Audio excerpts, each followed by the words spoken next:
విషయం చాలా మందికి తెలియదు. ప్రతి నెల ఒక చిన్న రోజు మన లైఫ్ లో ఉన్న చాలా పెద్ద ప్రాబ్లమ్స్ కూడా ఈజీగా సాల్వ్ చేయొచ్చు.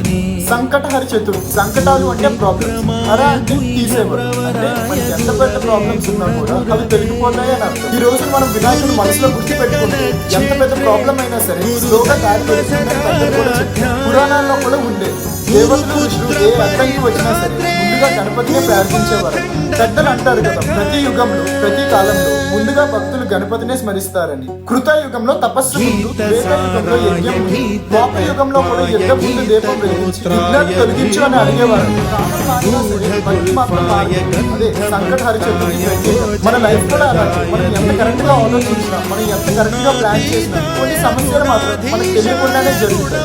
అప్పుడు డివోషన్ అంటే మిరాకిల్ కాదు, మన మనసుకి ఒక సపోర్ట్. ఈ రోజు గణపతిని నమ్మి నువ్వే చూసుకోగలవని చెప్పగలిగితే మనసుకు ప్రశాంతత వస్తుంది. ప్రాబ్లమ్స్ పోవచ్చు, పోకపోవచ్చు, మనకు మాత్రం ధైర్యం ఇన్స్టాంట్ గా పెరుగుతుంది.